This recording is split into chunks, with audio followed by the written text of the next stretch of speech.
Leadership Rediscovered. I'm your host, Laura Siebold, and today I am thrilled to be joined by Joanna Mizener, who is the Executive Director of Girls on the Run.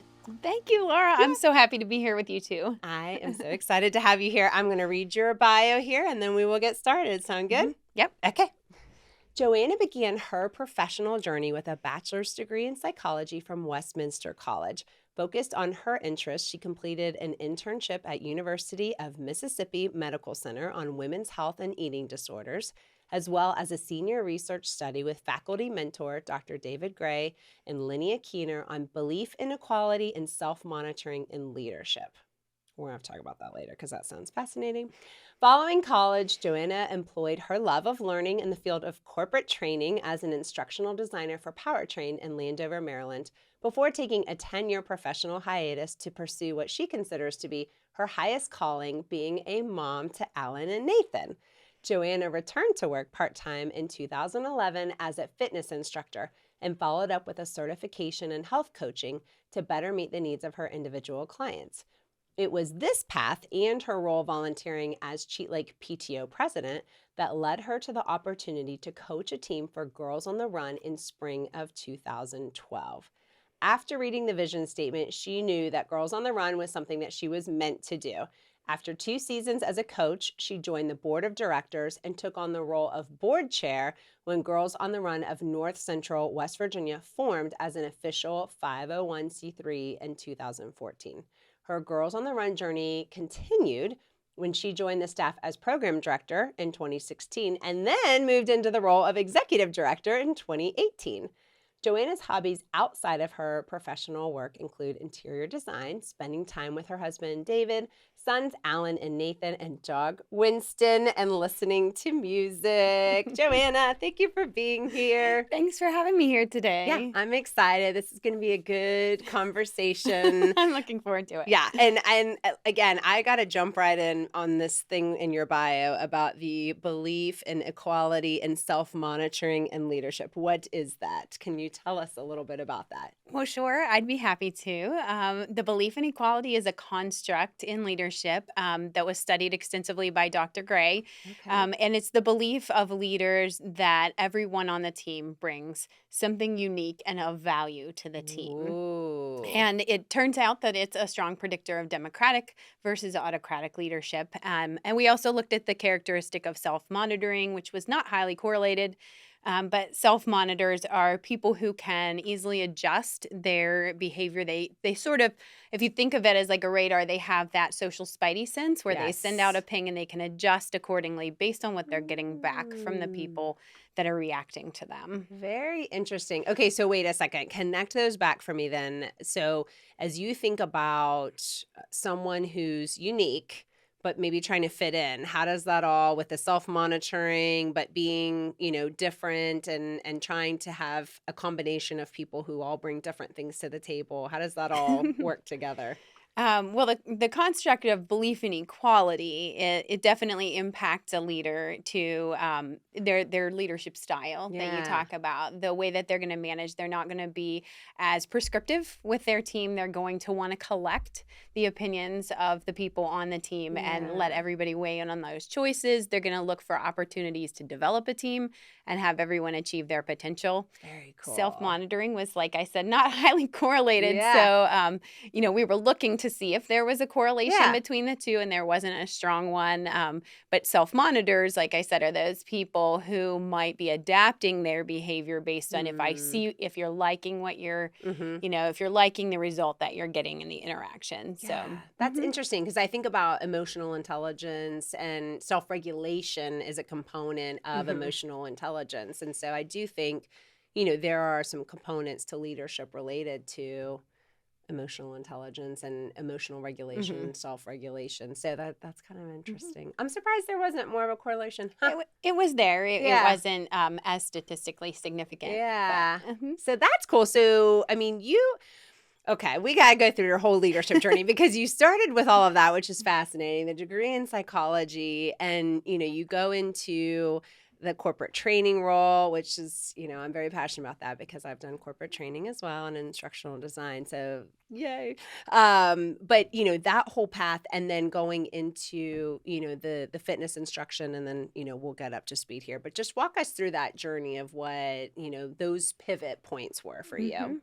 Well, I think a lot of my career path is just a matter of opportunities and doors opening. Uh-huh. I've always had a fascination for health and wellness and human development.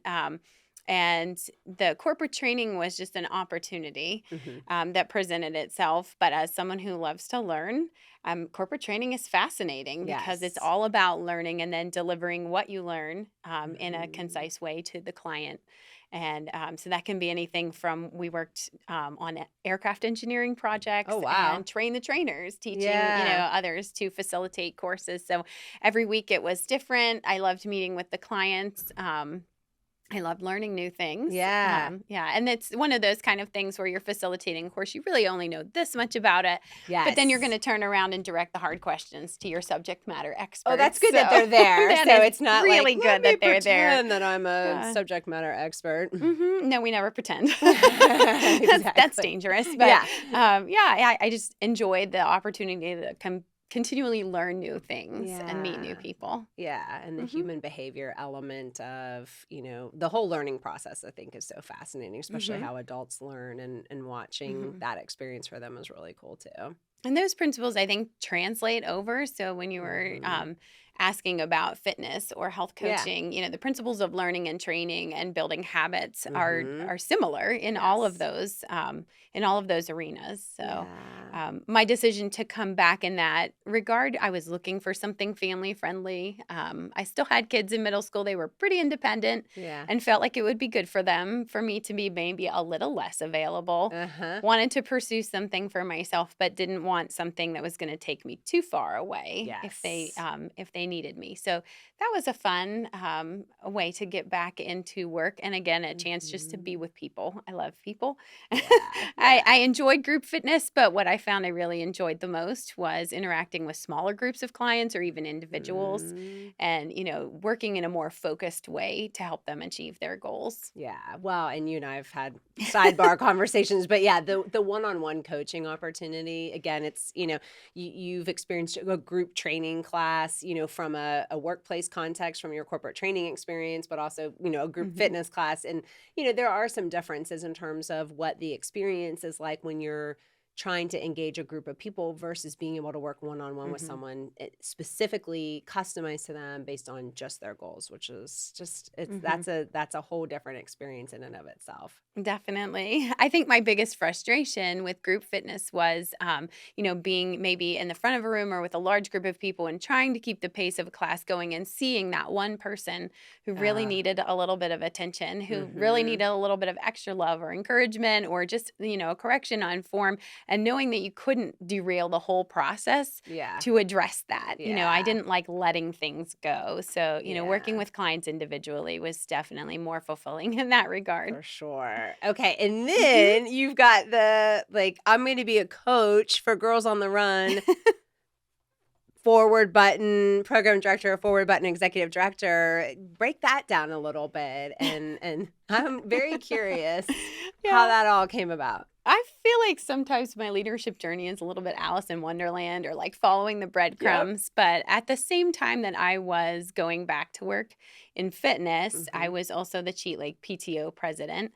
Okay. And we were looking at bringing this program to Cheat Lake Elementary. There was Okay. another parent with a daughter. She really wanted the program, but to make it happen, she had to recruit 3 coaches. Oh. And she's like, I think this might be something you'd like to look at. As PTO president, I felt an obligation to at least read about it, Yeah, see who yeah. I might be pitching that to. And when I Yeah. read about it, I realized I was pitching it to myself. Oh. It was just a mission and vision that so beautifully married my love of fitness and wanting to spend a little more girl time as a mother of Yes. boys. I can relate to this. Yeah, and Yes. also, those beautiful life lessons that Girls on the Run Mhm. teaches, just spoke to my psychology side, Yeah. wanting girls to develop that social emotional intelligence and to live Yes. happy and joyful and confidently in a way that I think a lot of us didn't maybe Mhm. have when we were in those late elementary, early middle school years. Yes. So, as soon as I read it, I told my husband I was in tears. I was like, "This is something I was meant to do," Oh.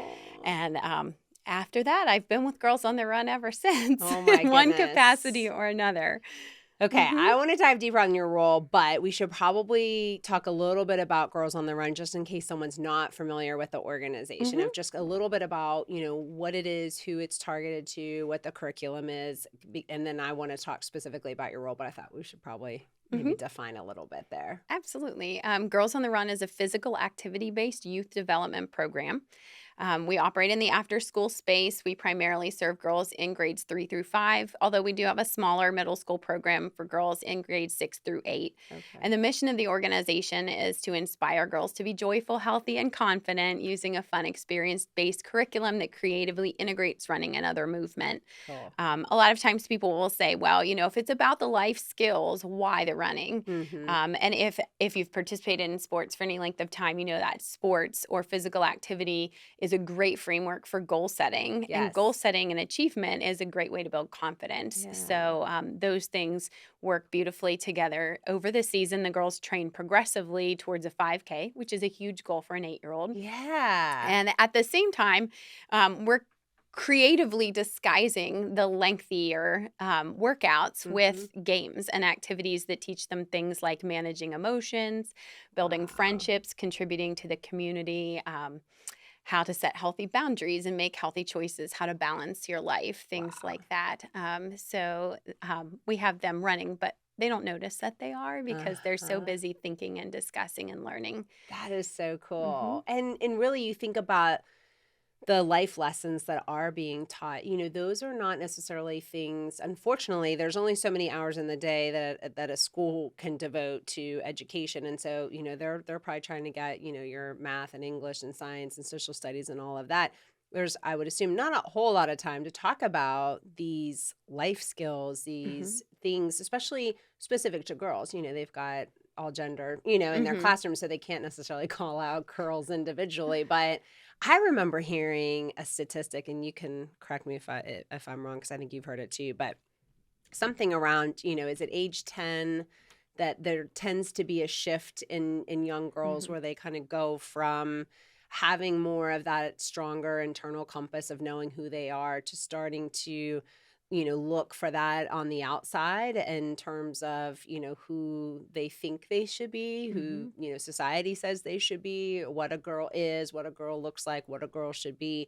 And it sounds like this program maybe kind of helps them to continue going forward with more of that internal compass of who they know they are.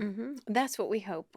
Every girl's Yeah. unique, and we don't tell her what she should do. We just want her Yeah. to know that she can. So, Yeah. yeah, Girls on the Run definitely hits girls at that point, and it's a Mhm. convergence of several things in their lives. It's right around that same age that a large percentage of girls are bullied. Mm. It's that same point, like you said, when they're still trying to figure out who they are, that they start soaking in all the messages Mhm. and the likes or the dislikes of the things that they're doing. It's Yeah. also at that same time that most girls are dropping, or many girls are dropping out of sport. Huh. So all three of those things are happening right in that age range, and Girls Yeah. on the Run is uniquely crafted to meet girls where they are at that point Cool.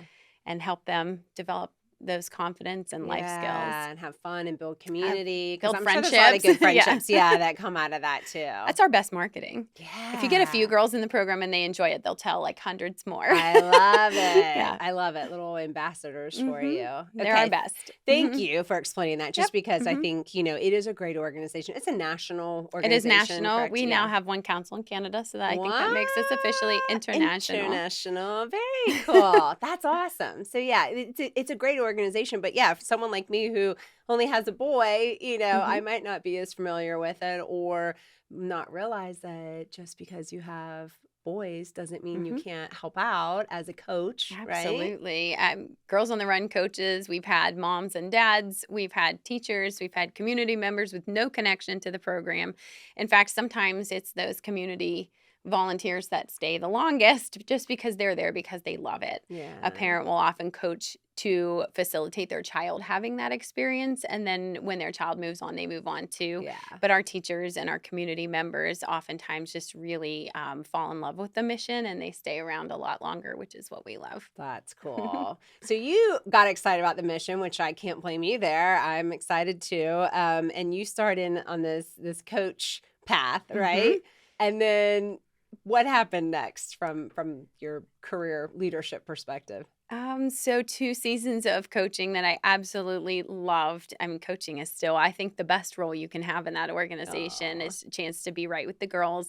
Laria Bilzo, my former boss, Mm-hmm. she invited me to be on what was then the advisory board for Girls on the Run of Monongalia County. Okay. And at that point, we were affiliated with Mon Health, and we were not our own independent 501c3. Oh, that's how that ended up. Mhm. Okay. So we were under the leadership and supervision of their board, but at Okay. that point we had built some momentum, and we pretty quickly after that, that was probably about 2013 and 2014, we started the process of becoming our own independent 501c3 organization. And there are some advantages to that, mostly in terms of things like grant writing, but we still maintain our wonderful friendship with Mon Health. They're still our founding sponsor, and it wasn't a desire to get away from them at all. It was Yeah. just a growing process for us Yeah. to become a little more independent. And at that point, as a 501c3, we were required to have formal board positions. And I don't know if you've ever found yourself in this situation, but there's Laurie. She's all in. And here's this cheerful group of friends that she Uh-huh. has rallied around herself. And she says, we need board positions. And then there's no eye Oh, contact. yeah. Everybody is kind of looking right and left, not Mhm. looking up at Laurie, and Mhm. I feel like many times that I've ended up in a leadership position, it's that moment. That Yes. moment of no eye contact, and you think, Yes. well, someone needs to make this Someone say happen. something or do Someone something. say something. This Uh-huh. is too good to just let this pass by. So Oh. I ended up agreeing to be the board chair. I didn't really know anything about that, but I'm a learn by doing kind of person. Yeah, that's awesome. Okay, so Mhm. you ended up, and that's a whole thing. It just, because being on any kind of, I think, nonprofit type board, that's its own animal in terms of what to learn about Mhm. that experience, especially like the first board I sat on, it was very different than more of a corporate setting that I had come from. I was Mhm. I was surprised, at just learning the inner workings of how that, and you were really standing it up from the ground up. Yeah. Yeah, definitely more than running a meeting. Yes. In a nonprofit, you think of like your executive director and your board are balance of power. They're Mhm. Joan Gary likes to put it, two engines on a twin engine jet. You I can't like really that. have one without the other. So Yeah. I always felt my role as board chair was to be the advocate Mhm. for the staff, to speak up Mhm. for making sure they were cared for, that we were supporting them in the ways that Yeah. they needed, to be an ambassador to the community, to kind of rally the troops on the board. Mhm. Board members are volunteers. So Yes. yeah, I feel like there's a lot to a nonprofit board that a lot of folks probably don't No, realize. agree. It's I a really agree. important role. It is. Yes, and Hmm. usually not paid. So Never. you I think gotta for really all love it. kinds of legal and ethical reasons, Yes. nonprofit boards are not paid. Yeah. um, Making sure there's no conflict of interest, that the nonprofit, that no one can really Mhm. benefit from that. It's a publicly owned Yes. entity, essentially, Yes. for the benefit of the public. Yeah, that makes Mhm. sense. So yeah, so you did that, and then when did you become the program director? Well, not immediately. There was another moment Okay. in that board meeting when Laurie announced that it was time for a second staff member. Mm. And there was that moment, that really awkward one. And I thought about stepping up, but someone else did first. And it was Oh. Margaret Taylor, another good friend that I've really enjoyed working with. And I thought, oh, okay, Yeah. that's Good. good. Finally, I'm I didn't staying have in this to, role for a yeah. little longer. Mhm. And I did, until Margaret moved on. And then I had that thought, I let that one go last time, and I'm not sure I want to Mm. let that one go again. So I pretty quickly threw my name in for that position. And I do feel like that was probably, of all of the roles I've had, maybe except for coaching, the most natural fit for me. That's the Okay. coach of the coaches. Oh, Uh-huh. okay. Yeah. Gotcha. That's building the relationships, meeting with the school administrators, developing Mhm. the sites, supporting the sites, popping into practice when there's maybe a behavior issue or a coach is struggling a little bit with the Yeah. curriculum. So, definitely felt like that one was an easy fit Mhm. for me and probably would have stayed there for a good long time until Laurie retired in 2018. No. And at first, when she announced that, I said, I'm so happy for you. You have totally earned your break. After 11 years, she was our Oh, founder. She wow. had really built that thing from the ground up, and I was so happy for her to be moving to another chapter. But I said, I don't want your job. I said, I'll just keep my part of this Yeah. going forward while the board finds the right person for that job. Uh-huh. And after Uh-huh. that went on for a little while, I finally came around and decided to give it a try. Yeah. Can I ask why initially you were like, I don't want that job? I think because the program director was such a natural fit. I Mm. love being with people. I have no business training formally. I Mhm. don't identify as a leader. So, yeah, Even though I she don't is know. one. Thanks. I think I'm a lot more comfortable, like being that person that runs through brick walls for a good leader, for a Mhm. good mission. Mhm. Um, I'm happier being responsible for my own work than the work of others. Yeah. So it was kind of scary for me to Yes. consider, like, there's nobody else Mhm. after It's that me. person. I'm going to need to make sure that gets done. Yes. But I also feel like I loved the organization enough that I was Mhm. scared to see it go to someone who might not love it as Yeah. much as I did and as much as I knew that Laurie and Margaret had Yeah. as well. So I decided to give it a try. Girls on the Run is all about telling girls they can do it. Hmm. We can do hard Hmm. things. So, Yes. We must yeah. practice what we preach, huh? Yes, and for months after I reluctantly accepted that role, I found Post-its all over the office from Laurie that said, "You can do hard things." Hidden here, hidden Aw, there, one on the checkbook, one on the door, one on the light switch, I just love reminding me it. that, I was not alone and that she Yes. knew that I was ready Yeah. to take that on. Yeah. Well, and that I love that you went into that and I want to keep diving a little bit deeper if we can because you and I have talked about the fact that I think there are a lot of people who sometimes kind of end up in a leadership role that weren't necessarily, I want to be in this executive director role or, it wasn't necessarily Mhm. what they set out to do. I mean, my goodness, think about when you signed on to be a coach, you probably weren't signing up saying, I'm going to be a coach, and then I'm going to be on the chair of the board, and then I'm going to be a program director, and then ultimately I want to be the executive director. You were Mhm. just really passionate about the mission and wanted to be a coach. Mhm. So if you could just, I'd love to hear what that experience and those transition points have been like for you Mhm. to end up in this role where whether you were dying to have the position or not, here you are, and you do have that level of responsibility and just knowing, Mhm. what I know about you, I know you want to do a good job. So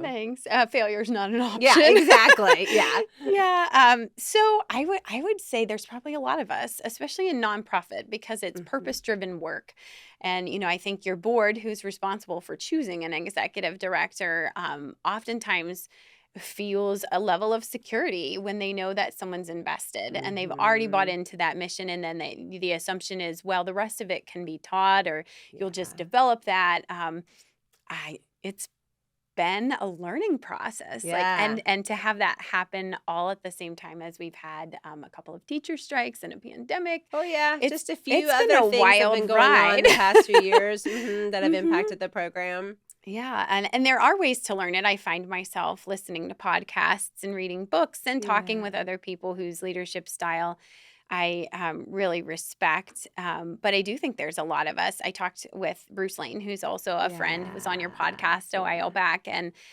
Bruce's take is, well, I can understand why you feel unsettled because you're trying to build a plane that's already flying. And Yes. I think a lot of us unlikely leaders find ourselves in that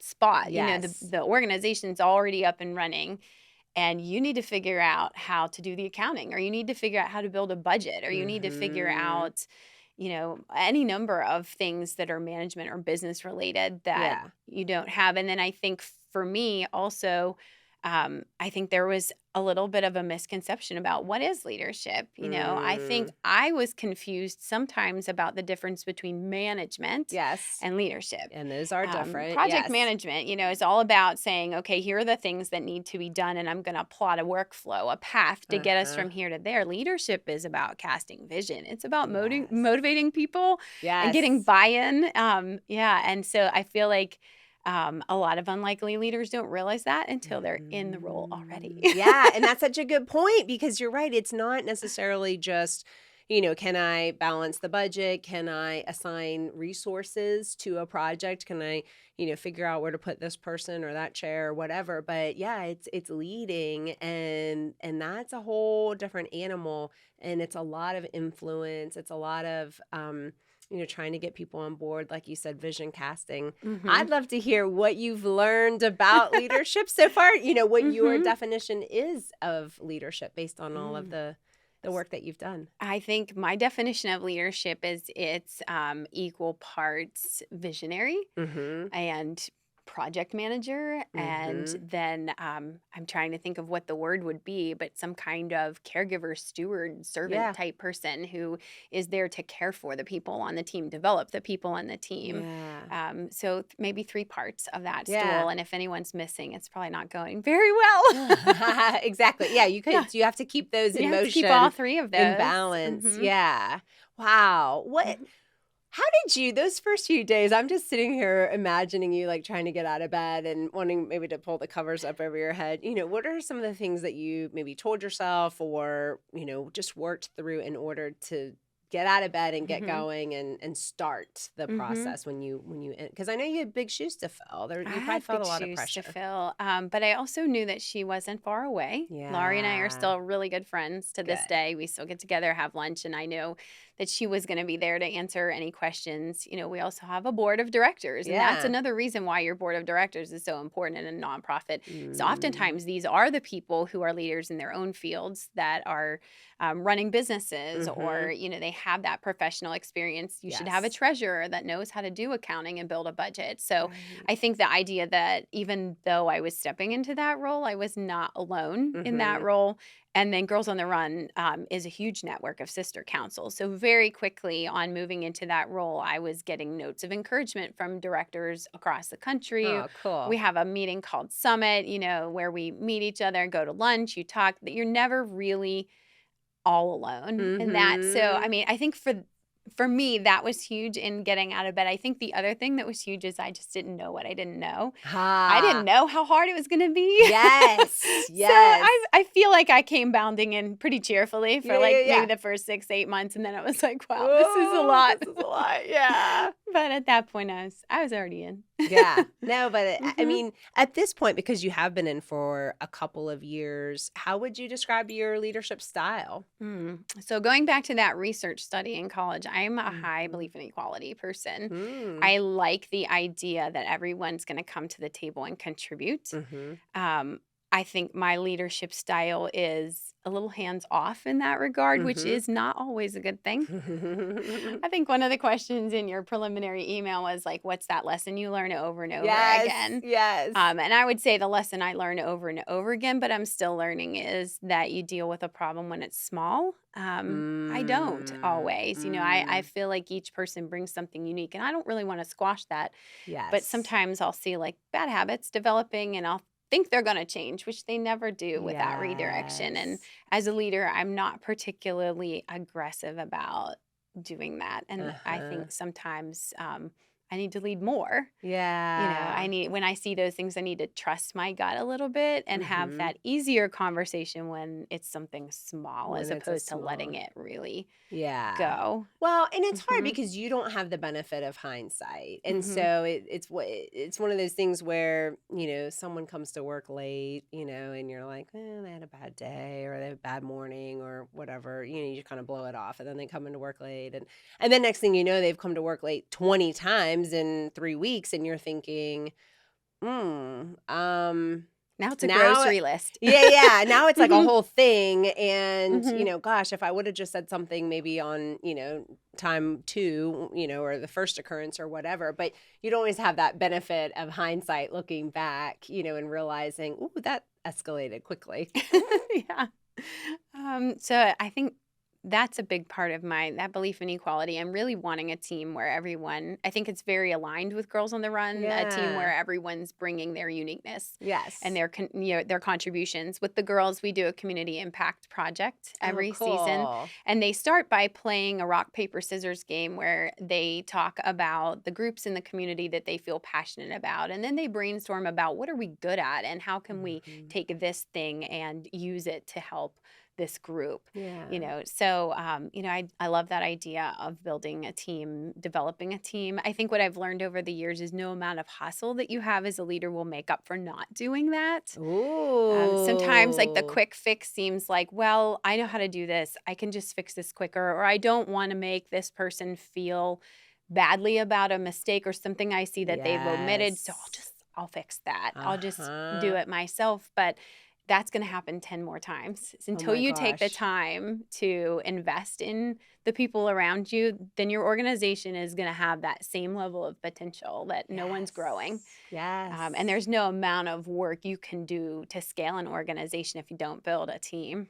Oh, I love that you brought that up because that is something that I see a lot of leaders struggling with. And I think there's various reasons why they tend to take on, the work. To your point, sometimes it's, oh, I don't want to make them Mhm. feel bad that they made a little mistake. I'll just correct it, and we'll move on. And sometimes it's more of an ego or, something else that's driving it that's a little bit, well, I want the credit or I want the attention, whatever the reason is. I do see a lot of leaders struggling with, especially when they're leading for the first time and they're used to being the doer. Mhm. And so it's like, well, I'll just keep doing and I'll just do more because now I'm going to do their work. And, that's a recipe for disaster because to your point, you Mhm. can't out hustle, right? I mean, There's there's only only, 24 hours in a yeah, day. exactly. So you Mhm. cannot physically do the work of everyone on your team. And that's a powerful lesson, though. And it goes back to the uniqueness that everyone does bring. People Mhm. do come to the table with gifts and abilities, figuring out what those are and then developing that team, you're going to be way more successful long term Mhm. than I'll just try to do it all myself. Yeah, and I think that goes back to the fact that I'm more comfortable being a worker. Yeah. Yeah. Yeah, than a Yeah. leader. I don't identify as a leader. I You think we've are a covered that. leader. By the end of this podcast, I'm going to have you saying, I I am a am leader. a It's leader. very empowering. Yes, exactly. But it's true. I mean, and that's, I think I love your story because I do think there are a lot of people who, don't identify as a leader for whatever reason, but you are in a leadership role and you do have the ability, to have such a positive impact and influence on people, both from a community perspective with the Mhm. organization, that you're leading, but also within your organization as the leader of the team too. So, all right, I want to hear some more things that you've collected on your Mhm. leadership journey as a unlikely leader. I heard you say earlier. I Mhm. like that definition, Yeah. unlikely leader. What are some things now that you're a few years in, that you would say, are your top leadership tips, the things that you've learned that have been helpful to you? I think number one is the idea of developing the team. Yeah. That is an important thing, whether that is showing gratitude, writing to your board members to let them know that you see what they're doing, or Mm-hmm. sending a get well card, or like finding out what someone's partner, spouse, or children's names are, what's going on in their life, what Mm, kept them from being at the last meeting. Like, yeah. I feel like investing in your team is probably the number one thing. And Yes. then creating that environment where everyone feels like they can develop their potential and bring their Mm-hmm. strengths to the table. I Yes. think those are probably key things. A really odd bit of leadership advice that I think I heard in my 20s, but it just sticks with me. The idea that you can shear sheep a lot of times, but you can only have lamb chops once. Oh, Oh, wait, say it yeah. again. That was good. You can shear a sheep many times, but you can Uh-huh. only have lamb chops once. Oh. And so the idea there is just that stewarding of people. If you build a Mhm. team and you take care of them, they're going to bring their best to the team over and over and over and hopefully stay with you Yeah. for a really long time. You can put the pressure on and get someone's 100% once, but that's lamb Uh-huh. chops. And Yeah, then you yeah. lose that You lose them. connection with them forever. So Mhm. that it's such an odd phrase, but it really stuck with me. It is true. I mean, when you think about, there are leaders that employ more of a fear-based or manipulative Mhm. style of leadership, and at the end of the day, you're only going to get the bare minimum. Or a friend of mine used to always say malicious compliance. You'll just get malicious Yeah. compliance out of people. You're not going to get them Mhm. bringing their best self. They're not going Mhm. to be performing at their potential. They're not going to be performing at their highest levels. And they're certainly not going to be performing for you. It's Mhm. not there's no loyalty there. If they're still there, it's because they probably feel like they have to be, maybe from a financial perspective, or I just have to have this job, or I'm just biding my time till I find Mhm. something Something else. better. But yeah, Mhm.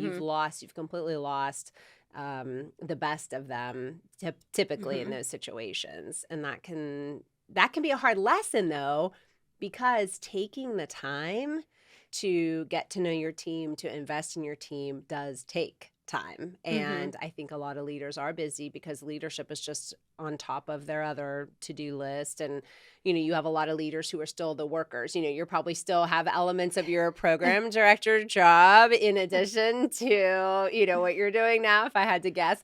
So it's an extra component and it does take Mhm. time.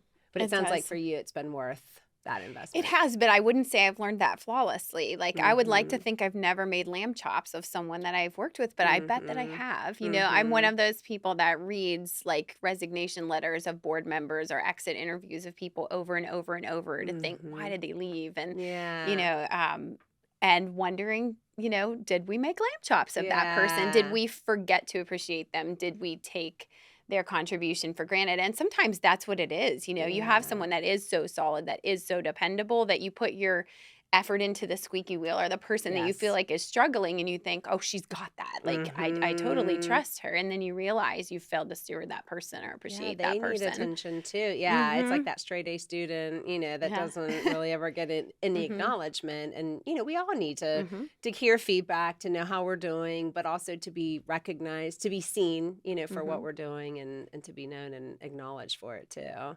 Yeah. How about some, I know you like quotes, so how about some of your favorite leadership Mm. quotes that you've collected along the way, or mantras? Well, let's see. They're not all leadership based, but I love Andy Stanley's leadership podcast. And one Mm. of his is, if you lead for yourself and live for yourself, in the end, all you'll have to show for yourself is yourself. Wow. Yeah, Yeah, I yeah. had to make sure I get I that pretty know. close to correct. Yeah. I also like Abe Lincoln, a really classic, whatever you are, be a good one. Yeah, that Mhm. idea that failure is not an option. We learn as we go. Yeah. Um, let's see. I think that it's Maya Angelou. They will forget what you did. They will forget what you said, but people will never forget how you made them feel. Yes.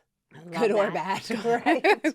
One way or the You other. get to choose what level of impact you have over that Exactly. person. Yeah, I just love quotes. I have a whole little file in my phone. One that's been my lock screen a number of times. Walt Whitman, "You're so much sunshine to the square inch." Like, who doesn't Oh, want to that's have a little bit of their cool. own sunshine every now and Yeah. then? So, Yeah. Oh, I love mhm. it. What types of, as you think about, different aspects of those quotes that you like, and you kind of build up in your mind of maybe the qualities or attributes of a successful leader, what are those for you? Or maybe even things that you're, Mhm. trying to aspire to as you continue on your leadership journey? So I think the best qualities in leaders are probably, I'm going to say number one is going to be optimism or vision, like Mm. the ability to see potential that maybe other people don't see, whether that's the Mhm. potential of the territory you're trying to develop or the people that you're trying to develop or the team you imagine you want to build when Yes. you have more money to work with or more, more options, like to Yeah. be able to look ahead and have that hope for the future. I think Yeah. leaders need to have that. Yeah, Leaders need that's to be good. empathetic. I kind of feel like humans in general need to be empathetic. Yes. So I'm Yes. going to put empathy right there in the top, Yes. just because I think it's such an important part of working and collaborating with people or Mhm. developing a team is just understanding each other. Mhm. Um, and let's see, what's my third? I don't. I feel like there should be a These are third. good I'm ones. gonna say strategic. Yeah. Yeah. Knowing where you want to go is only half the battle. Like Yes. knowing how to get there And maybe how is to the get other. there. Hmm. Absolutely. And really understanding your people because they're the ones that have to go with you, right? True. Yeah. Can't Vision. go That's that vision alone. caster influencer. Uh-huh. Can't go alone. So trying to get Hmm. them along. I'm curious what leadership lessons are taught through Girls on the Run that you catch yourself using in your own Hmm. day-to-day leadership. Interesting. Yeah, so I think they're all there. I mean, in terms of the life skills and the Mm-hmm. confidence, leadership skills. Well, of course, we talk about collaboration. So there's that community Mm. impact project, and Mm-hmm. the girls learn that it isn't just about one girl's idea; that they have to keep running back and forth and playing that rock paper scissors game until Yeah. they come to a consensus. Oh, very cool. I think listening to Mm-hmm. others, and empathy. When you're teaching an 8-year-old empathy, it's about, Mm-hmm. we call it seeing their star. Your star is that like energy that's inside of you. And sometimes our stars are really shiny, and then other times a cloud rolls over and you can't Mm. really see that sparkle. So you learn about your own star, and then you try to see the star in others. Oh my gosh, I love this concept. It's a beautiful lesson. I think it's my favorite. So, like, I would say that translates to what we're talking about in leadership Yeah. too, is like seeing the stars. And if you see that your friend's star is clouded, you respond Mhm. in a way that shows care. So that's that Mm. stewardship of others. Mhm. Hmm. That is so cool. I'm still mind blown on the star model because I'm just thinking about, from like, how do you use that in a corporate context without it sounding like it's for, 8-year-olds? But really, I Uh-huh. mean, it's true, Hmm. in helping people to recognize that your star doesn't look like my star, and that's Hmm. okay. Your Hmm. star doesn't have to look like and my star doesn't have to look like your star, but knowing what it Hmm. is and then really trying to Hmm. uncover, Yeah, you and know, knowing that your star might look one way one day, and then something happens that impacts your ability to shine that other day. And, yeah. we can respond to each other in ways that show that we care and help blow those clouds away a little bit. Yeah, yeah, absolutely. Hmm. So, s- a PSA to our other unlikely leaders out there, if you Hmm. could deliver them a message based on what your experience has been, what type of advice would you give individuals who maybe are afraid to step Hmm. into a leadership role or, have recently found themselves in one and are trying to figure out where to go next? Wow. Okay. So the first thing is, if it's worth doing, then Mm-hmm. go for it. Take the Yeah. chance. I think it's been really rewarding for me. I feel like Mm-hmm. it's been an amazing growth experience.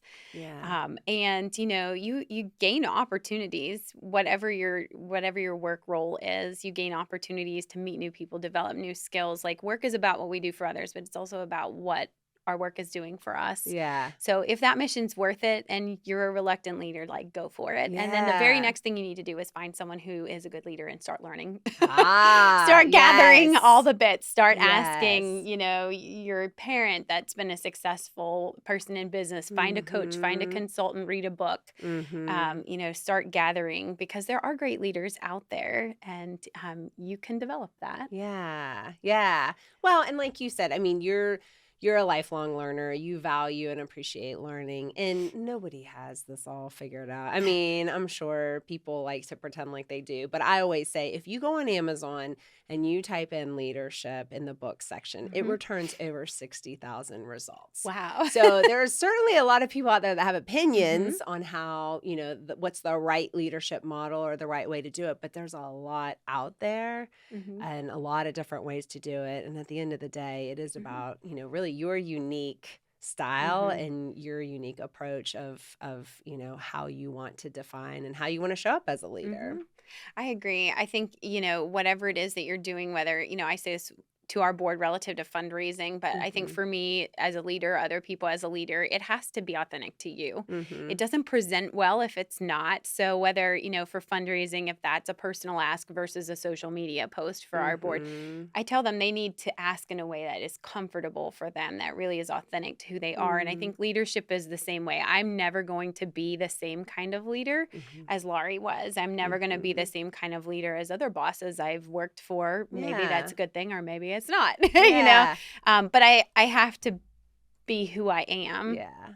I'm not going to be able to change. I mean, to a certain degree, self-monitoring, like you can adapt, but you can't adapt those core things, those core Mhm. beliefs that make you who you are. And I'm sure there will be a time in the future where I'll look at my leadership style and realize that I'm not any longer the right leader for that organization, that it's Yeah. grown beyond what I can give it. And at that point, I think then that's time to Yeah. look for the next new great Yeah. leader who brings their own unique. And if you've been developing, a team, hopefully that's an easy transition.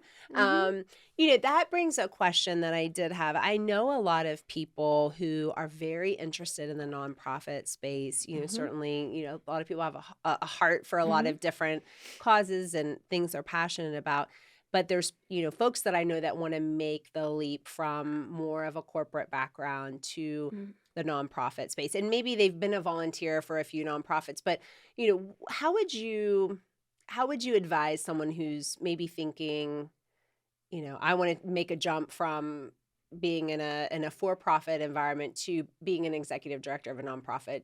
If you could Mhm. kind of give them Yeah. some advice on how to best make that leap or what a good Mhm. approach might be, what would you say? So the pros of making a leap, I think, to nonprofit is work with purpose. Mhm. Getting up every day and knowing that the work you do matters makes up for a lot of other things. Yeah. When it gets hard, there's a reason, and Yeah. and so I feel like you can't underestimate that. And I feel like a lot of people are looking for that right now. A lot of people need that sense that what they do Mhm. matters. I think it's a mistake to assume if you're coming from the for profit realm into the nonprofit that it's going to be easier, or that nonprofits aren't run with as much diligence or as much excellence. In fact, I feel like it could be Uh, the opposite because all of yes. our financials are public. Yes. We're right out there. We're owned essentially by the public for the public Yes. benefit. And there's a huge level of A responsibility lot of that goes with scrutiny that. on that. Mhm. You're working with people's contributions, and Mhm. there's a weight to carry there. And then oftentimes in a nonprofit, you don't have as many people carrying that weight. So, Yes. in my day, I might do graphic design for something Mhm. we're putting up on social media, and then an hour later be coding things to be entered into QuickBooks or paying Mhm. bills. So, Yeah. it's definitely not an easy path. Yeah. So if you're coming from for profit, you probably bring great skills to the table and you'll Yeah. still be using them. Yeah, yeah, yeah. All of them and Yes. some new ones. It's not Yeah. yeah, it's not easy. And, Mhm. having a lot of heart is important, but that, Mhm. you've got to understand what comes with it Mhm. because, it's got to be worth it to you to balance out all those other aspects of it Mhm. too. It's a lot of work and a lot of times you have to raise your own salary A too lot of because times you do. grants and all of that doesn't Mhm. cover, administrative Mhm. costs. So it's It'll push work. you out of your comfort zone for sure. But, Yeah. relative to that, what we always say, and I think I stole this from Joan Gary, you have to believe in the value of the mission more than you hate fundraising. Like, if it's really Yeah. worth doing, Yeah. then you'll find the right people who want the opportunity to partner with that. And it's the same Yeah. way with volunteering. Somebody will say to me, gosh, how do you convince somebody to do this? This is a lot of work. This is a Uh, lot of investment. And if you feel that way, it's yeah. not the right fit for you. Yeah. But the beautiful thing is for a donor or a volunteer that is aligned with that, it's a perfect fit and they get a lot out of being a part of that too. So, Yeah. Yeah. Very mhm. cool. Oh, I just you have given out so many leadership gems because you're a leader, and I appreciate Thanks. that. Mhm. Anything that we've left on the table or I haven't asked you about that you were hoping to share today? I don't think so. I mean, this has been such a fun I conversation. know. I loved it. I love talking about leadership, and you're so great to talk Oh, to. thanks. The time just goes so It fast when does we go talk. really fast. I I know. enjoy it too. Yeah, thank you. Same. Mhm, I just appreciate you sharing your story because I do think number one, there's a lot of people that are interested in the nonprofit world and mhm, what does it look like to be a leader in a nonprofit. But number two, again, mhm. your path to getting into this role, I think is a great story. And I appreciate you opening up and talking about it. This wasn't necessarily, something that I was like running towards, but you took a shot and you weren't afraid. You took a step forward. You tried it out. And, I think there's so many that are getting the benefit of stepping forward and stepping up into this role and getting to be, having the benefit of your leadership. Thank you. Yeah, I absolutely. So, appreciate that. yeah, Very thank you kind for words. sharing. Wow, I appreciate it. I appreciate Mhm. you sharing your wisdom with us. And can we close with a lightning round? Sure. All right. One last sip of water Yeah, here. yeah, yeah. Get ready. This I'm ready. is 60 seconds to answer as many questions as you can. They're open-ended and your timer starts now. All right, what season best fits your personality? Summer. Yes. What's your most used emoji in text? Wink. Ah, what book, song, movie, or podcast has had the greatest impact on your life? Andy Stanley's leadership podcast. Yeah, check it out, everyone. What's something about you that surprises people when they first hear it? I try not to let those things be out in public. I don't have an answer for that one. Okay, pass. Pass. Fill in the blank. I spend too much money on. I'm very frugal. Oh, we should hang out more then. My dog, maybe. Okay, very good. What celebrity would you want to play you in a movie? Jennifer Garner. Oh, good choice. If you wrote a book, what would the title be? I'm not a leader. No! Incorrect. Unlikely leader. We've already named it for you. Timer. Oh, time is up. That was fun. Very good. Thank you. That You're was fun. Thank you again. Appreciate your time and being open and honest and telling your story. You've got such a great leadership story, and it's good for people to hear it and be inspired by you. Thank you. Yeah, absolutely. Well, that's all the time we have today. Thank you so much for joining Leadership Rediscovered. And until next time, shine bright, everyone.